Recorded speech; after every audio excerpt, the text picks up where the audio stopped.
And welcome back to the Common Gourmet. Now last week I did a beef stroganoff, and I mentioned in the video that I used the leftover bits of beef from when I cut up the meat we got at Costco. And somebody emailed me wanting to know a little bit more about that. So we went to Costco this week. I thought, let's do a quick film about it. Now, understand, I'm not a butcher. I'm not an expert in meat structure and any of that. I just cut up, what's good for us. This is not your definitive meat cutting guide or anything, so no little comments about it. If you don't like it, don't watch it. I don't know what else to tell you. But I thought this might be something that other people could look at and go, oh, hey, I could probably do that, or it's a good idea for saving money, because we spent about $100 on meat, maybe a little less, and I got 21 meals out of it, and which comes to a little bit less than $5 a meal. I got a whole beef tip, sirloin tip. I got a whole pork loin, a flat of ground beef, minced beef, depends on where you're from, what you call it, and a 3-pack of whole chickens. Now I got 7 meals out of the beef tip. I got 6 meals out of the pork tenderloin. I got 5 out of the flat of ground beef, and I got, well, the whole chickens are whole chickens. Normally I don't butterfly my chickens before freezing them, although I think I might now, but I did it this time just to show you guys the quick and easy way to do it. Plus in the end they do store a little bit better. Kind of compacts them down a little bit. I figured we've shopped at all the local stores, and even with the sales and stuff, the quality of the meat that we're getting at Costco is better, and with the price you can't beat it. And like with the whole chickens for us, I cook a whole chicken for a dinner, but we never eat the whole thing. So like the next day there's leftovers, or I'll make chicken salad out of it. The same goes with several of it. Plus it's nice because I can portion out what I want. Like the beef tip, I get a couple roasts out of it. I cut steaks out of it, and then the leftover smaller bits that don't work for any of that just get used for stroganoff or chili or stew or whatever. The ground beef, I get 3 big portions, 2 small portions, so I can make big portions there for homemade hamburgers or meatloaf or something along that line when you need a little bit more meat. The smaller ones go for spaghetti and meatballs, or the stroganoff I did last week, But I just thought this was something, hopefully, that, will help some of you all come up with a new idea.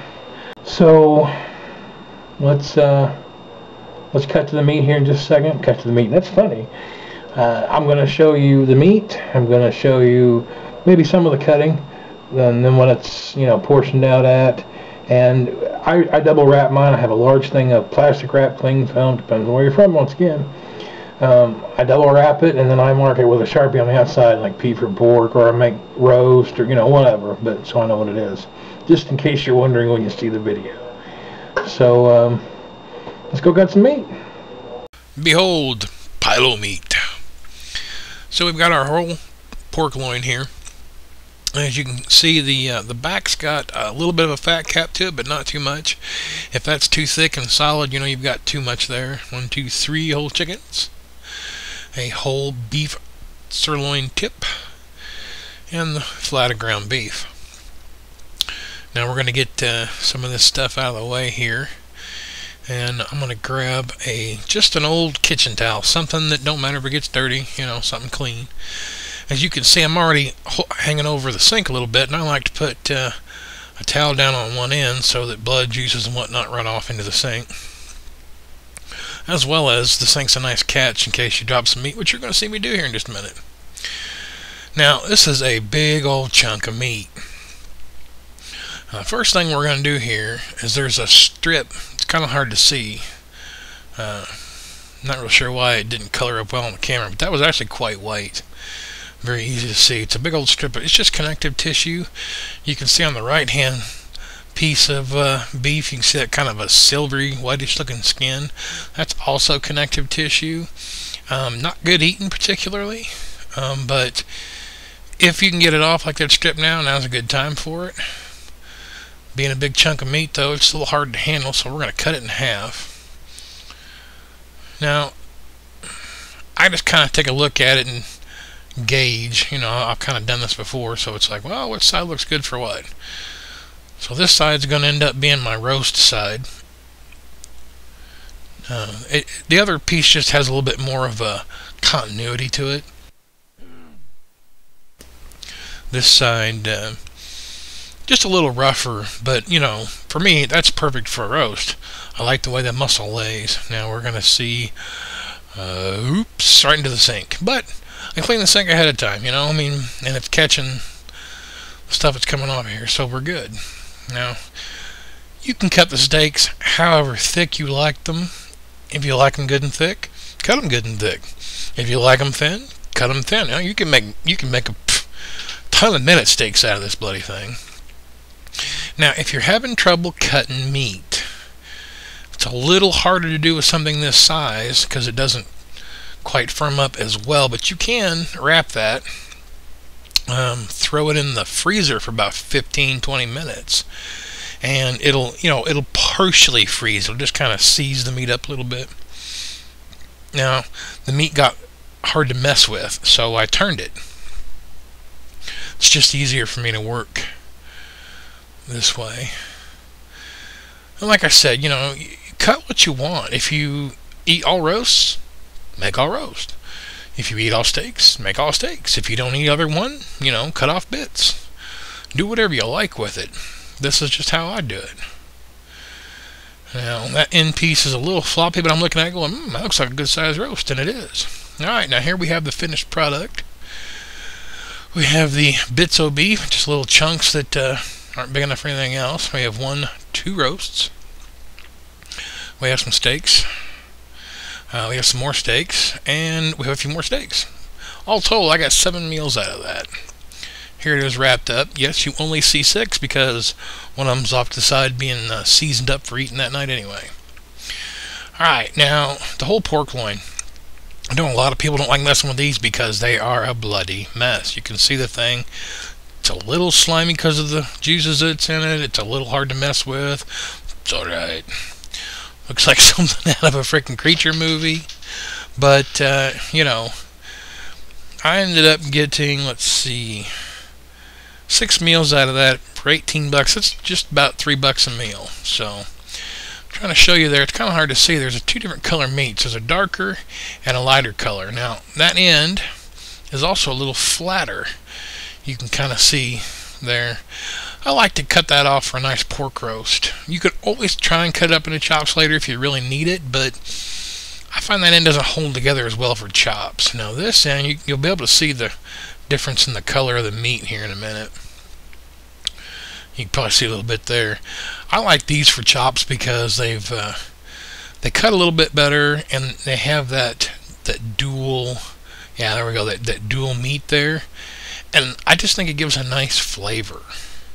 Once again, you cut these as thick or as thin as you like. I cut some mildly thin ones. Now I'm going to cut me 3 thick ones. You know, I cut them if I feel like stuffing them. They're thick enough for it. And if not, they're fine like they are. Or if I feel like they're too thick, you know, after I've thawed them back out, I cut them in half again. This is really all about what you want to do with it. We're going to end up cutting, you know, more chops out of it. We don't do a whole lot of pork roast or stir fry, but you know, I do enough to warrant it. So we're gonna move that back piece around. You can probably see it there. My board was starting to split. The poor thing died just after this was shot. I no longer have that cutting board, unfortunately, but hey, I had no plastic when I got rid of it. I don't like plastic. I like the wood. Now that last little chunk there is perfect for stir fries and stuff. See? Right there. I was only showing 5, but I know I got 6.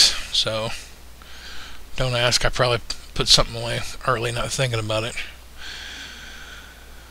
Okay. Now, normally, I just literally take my chicken, pull it out of the bag, put it in a Ziploc, take as much of the air out, or if I'm feeling froggy, I'll wrap it in plastic wrap.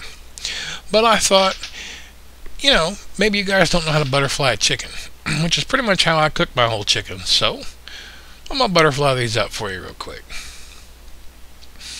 Just a little something else to show you. Now, I'm just using some utility scissors there, you see. My dad got me those when I was like 12. Yes, I've had them forever, but they work. And you see that backbone right there? It's pretty easy to see. You're going to cut to either side of that, all the way down. Now, right here, I'm having a little trouble, so rather than get myself cut or hurt, I'm just going to flip it around and finish the cut there. If you're going to do this, please be careful. Okay? Chicken bones, when they're cut like this, because they're small, the little buggers can be sharp. And as we all know, chicken, salmonella, yada yada. So just, you need to wash your hands before and after. You don't see me doing it, but I am doing it after, you know, after I mess with each set of meat and before I start the next one. Now, I keep the backs. When I roast a whole chicken, when it's laid out in the pan, I use the back to cover the ends of the legs so they don't burn. Now, just take a sharp knife, heavy knife, press down. You're not really trying to cut through the whole thing. You're just wanting to kind of cut through that little bit of bone at the top and the cartilage so you can, there, it just snap, now it lays open nice and flat. This helps for more even cooking.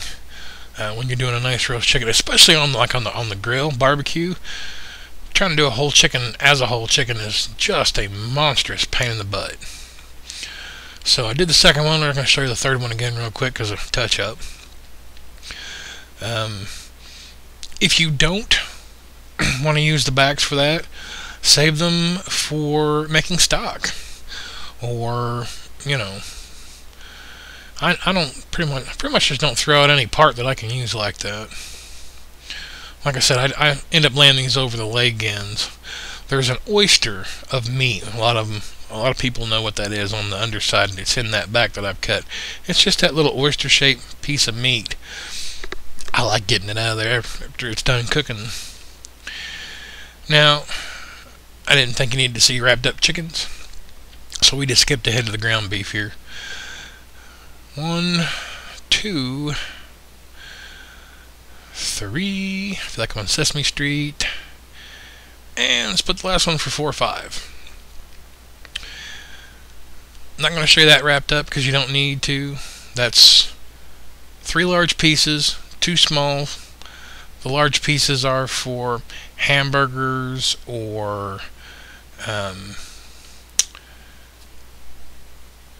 meatloaf, anything that the ground beef is the main part of the meal. The smaller pieces are for spaghetti, you know, whatever. So that's it. It's just a quick little thing. I hope you guys enjoyed it. Be on the lookout soon. I know this one was a little late, but I'll get you a new one out real soon. And until the next time, I hope you guys enjoy yourself cooking.